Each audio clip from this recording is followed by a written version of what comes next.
Good morning and welcome back to the morning commute with Hopi living in the city. It's a little warm this morning. I noticed it right when I walked out the door, and the dash is reading 82 degrees.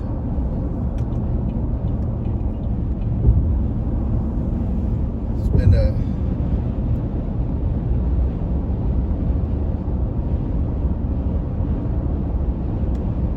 I had a good meal yesterday for Mother's Day. Happy Mother's Day to everyone out there. I hope you had a good day.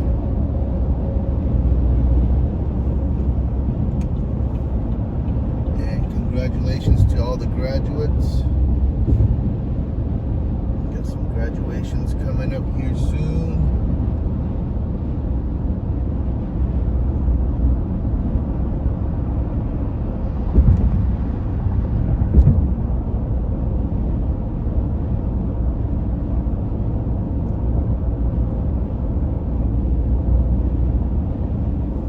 What's on the news today?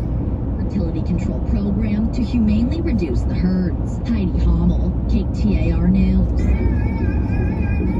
About 50 Indigenous Maricopa Community College District graduates celebrated at Salt River Fields. Salt River Pima Indian Community tribal leaders hosted the event since cultural ceremonies were canceled due to the president's DEI crackdown. Tribal Councilman Ricardo Leonard says students need to be recognized for their accomplishments. He says he felt for other groups of students who don't have the same recognition. Eyes on education. Technology company Gentech is partnering with the Balls School District to teach kids about AI and coding to prepare them for future jobs in Arizona's tech industry. Devani Martinez Cardale is in the 5th grade at David Crockett Elementary School and is learning how to code her own video game. So there's two enemies and it's two princesses. It's the money queen and there's a cupcake princess, and then the hero is a chicken leg.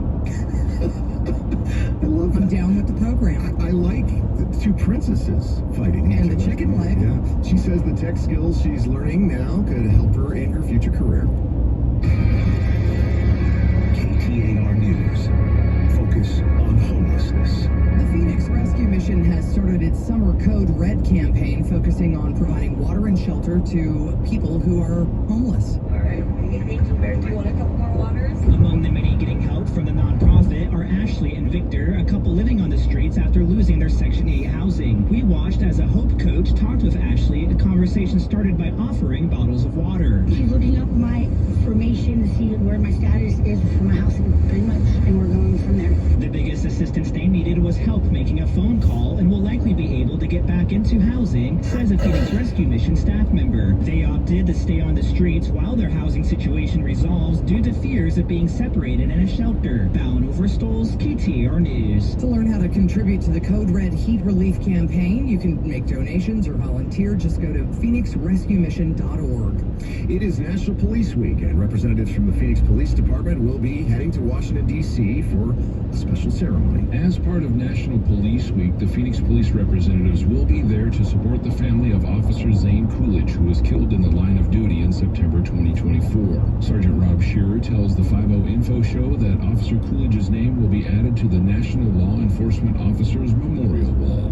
We've honored him here in Phoenix in the State Memorial. Now we're going to make sure he's memorialized nationally. The addition of Officer Coolidge's name brings the total number of fallen officer names on the wall to over 24,000. Troy Barrett, KTAR News. Coming up in just moments, it's a David versus Goliath over a railroad in Quitman.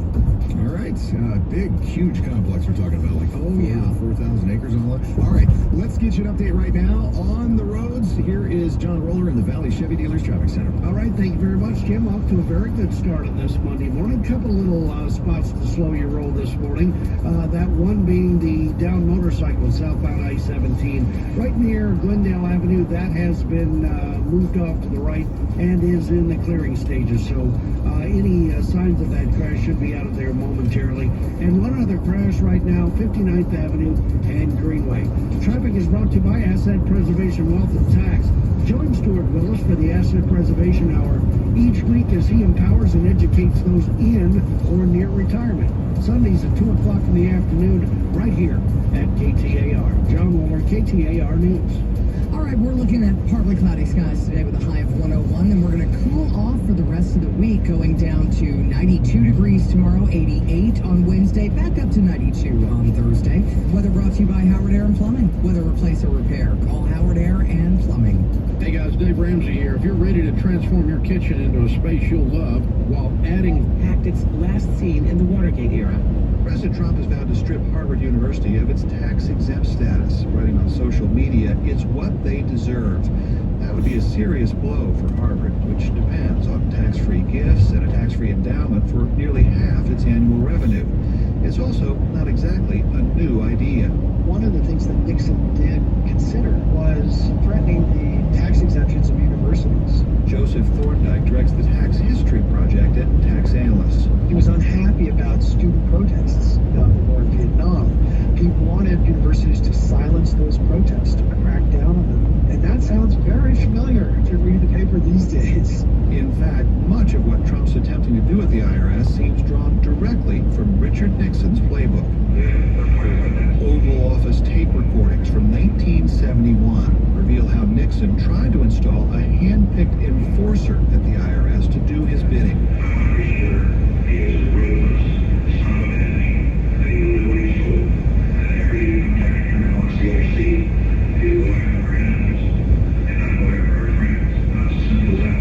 Nixon wanted to be able to snoop on people's tax returns. He compiled an enemies list of people he wanted the IRS to investigate, and he wanted the IRS to refrain from targeting his political allies. Those plans were not always successful, Thorndike says, but not for lack of trying. Nixon tried very hard to misuse the IRS, really, really hard.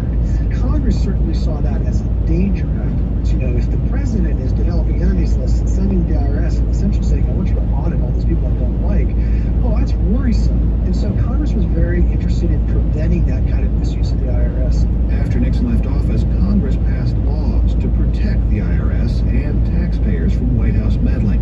Those laws are now being tested by the Trump administration. One law strictly limits who can have access to taxpayer information. Last month, the IRS struck a deal to share taxpayer data with immigration officials to help find and deport people who are in the country illegally. That data sharing is being challenged in court.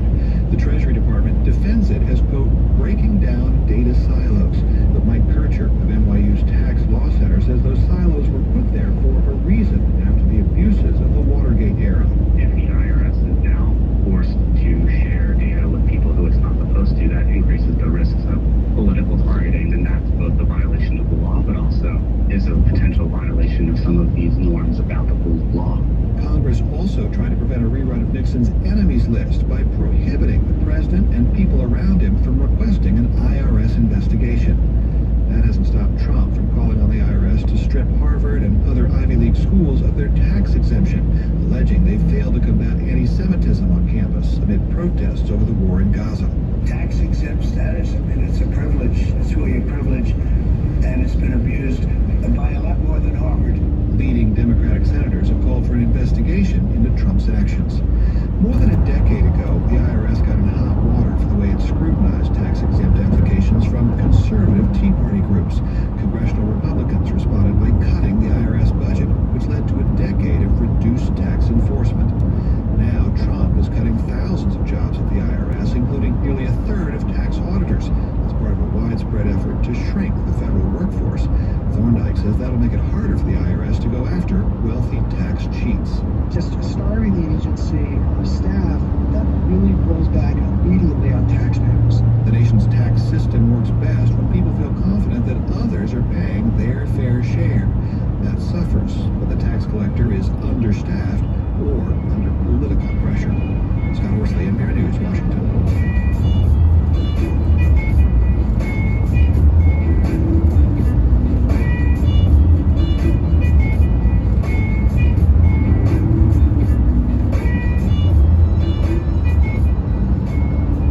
It's Morning Edition here on KJC's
Kravinsky brings us part 1 in the series Drought Digs In. These ducks are enjoying some rare shade in the concrete sprawl of Hermosillo. As are the people picnicking by the small lake here, an oasis in a hot, dry city. 3 generations of the Leon family spread across a few picnic tables. They're enjoying the cool shade on a warm spring day.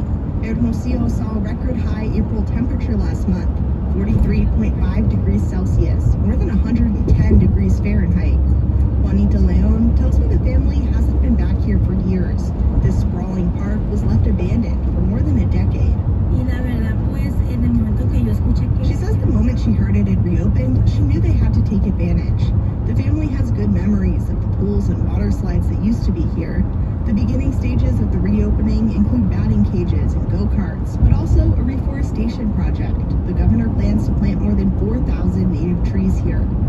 But spaces like this are still rare in growing Hermosillo.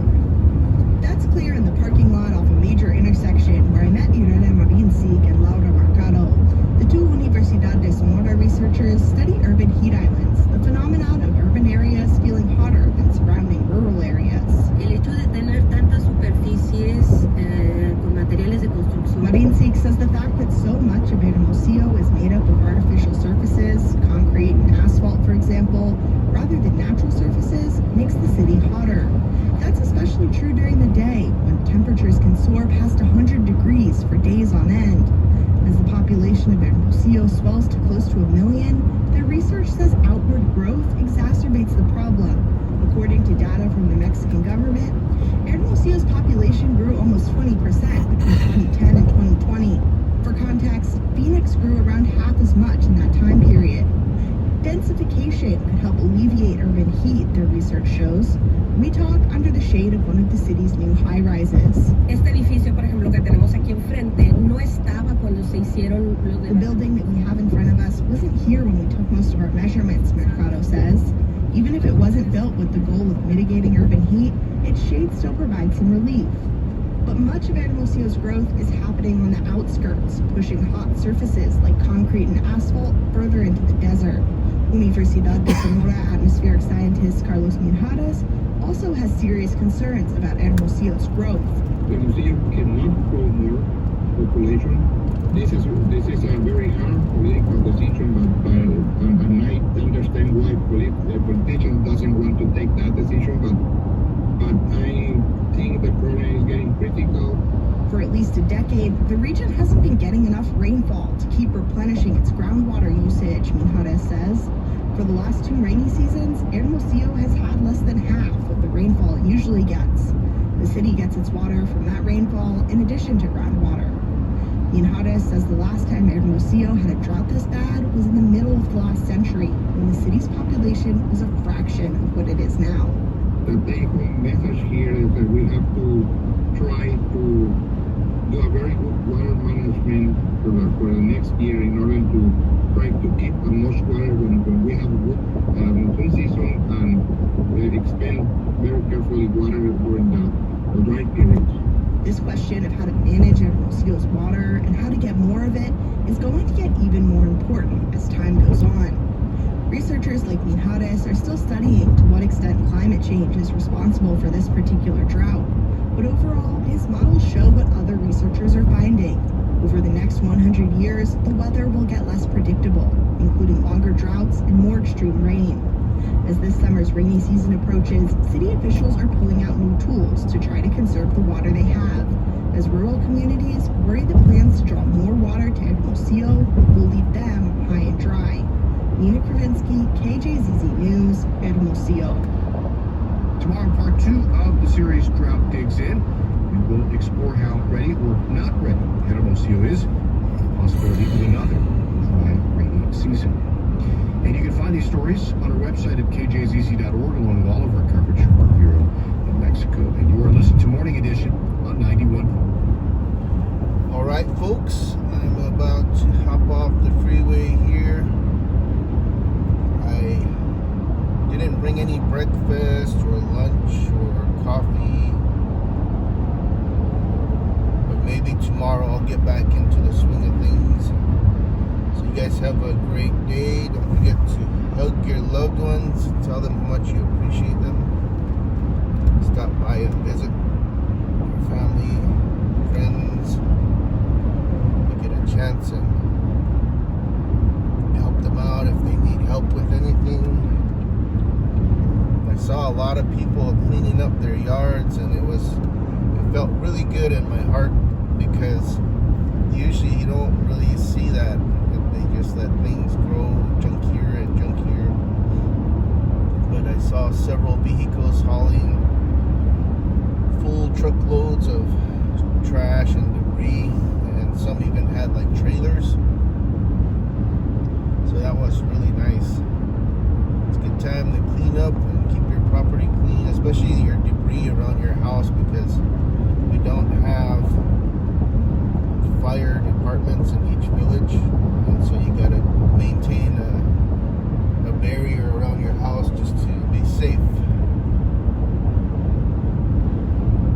Thanks for tuning in, everyone. You have a great day, and thank you for watching.